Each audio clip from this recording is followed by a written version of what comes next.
A team runs onto the field or court, and what is the first thing you notice about them? Their size, athleticism, enthusiasm? All these things are true, but one thing that everyone notices, subconsciously or not, is the team's jerseys. Whether or not the jerseys look cool or stand out, and then the brand that the jerseys come from. Companies look to be the flashiest or the best uniforms or equipment out there. It's a constant competition. Within this constant battle, there is a massive amount of advertising. There's advertising on television, radio, magazines, newspapers, and more. According to Katherine Hudgens of the Hudson Chronicle, the more popular and effective ways of advertising is a mixture of association and bandwagon. With the association method, companies are able to bring popularity to their product because of well-known people showing their products off. With the bandwagon approach, there's a similar response. People want to wear what they believe everyone else is wearing. And when they see a lot of famous people wearing certain brands, people assume that everyone is wearing that brand. These methods become obvious when you listen to younger athletes talk about certain equipment or jerseys. Especially from high schoolers and even elementary athletes, you begin to hear things like, I want to play like Michael Jordan, so I have all his shoes. I want to be like Usain Bolt, so I use Virgin Media. I want to run like RG3, so I buy Adidas. LeBron James is my hero, and all he uses is Nike, so that's what I'm going to use too. The impact this advertising has on the younger generation is outrageous. It is affecting children at a younger and younger age.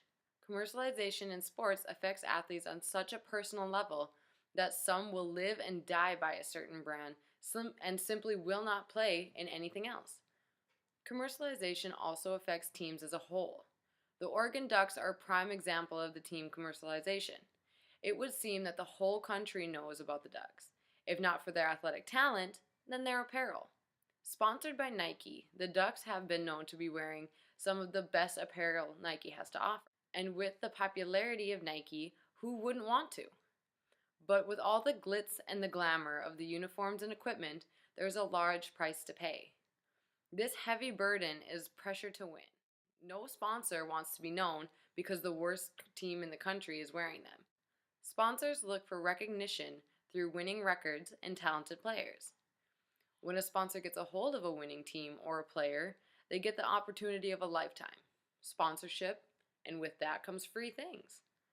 All the player or players have to do is continue to win. No pressure, right?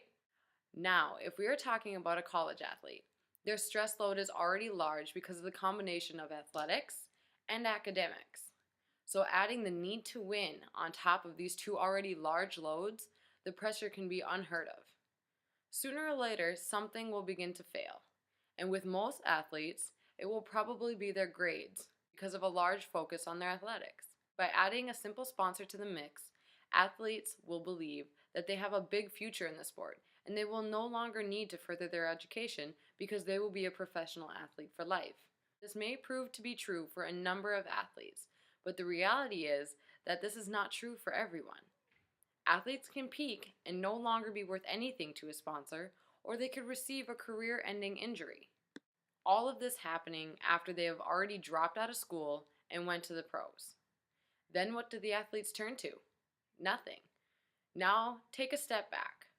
What if this talented athlete never accepted a sponsorship and just continued to play as he was?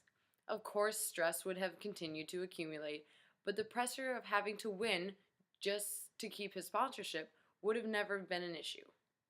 Then the athlete could have finished his schooling because he had nothing else holding him back. Then going to the pros would have still been an option, but even more important, not his only option.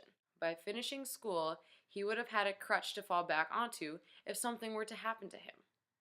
All this made possible just because a sponsorship was not in the equation.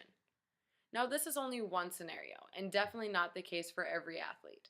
But the reality is, this is a possibility for every athlete. There is without a doubt a great deal of presence of commercialization in sport, not only on a professional and college level, but also a high school and even a middle school level. The great debate with commercialization in sport is whether or not it is truly beneficial for athletes and coaches. There are good arguments on both sides, but which is right? Those that are against commercialization in sport believe that there is too much focus on money and winning that the love of the game is shot down. People believe that athletes care more about what they are making and what they are wearing rather than how they are playing. The opposing side believes that sponsorship is a great thing to have because it produces opportunities. Through commercialization in sport, some athletes can wear things that they would never have been able to afford or have the publicity that they have never been able to receive. The publicity could easily lead to playing opportunities and great chances for the athlete to succeed in ways that would otherwise not be possible. Neither side of this debate is fully right or wrong. Both have great points, but ultimately it is up to each player and coach what they decide to do if any situation dealing with commercialization in sport would arise. And chances are it will. Commercialization in sport is everywhere.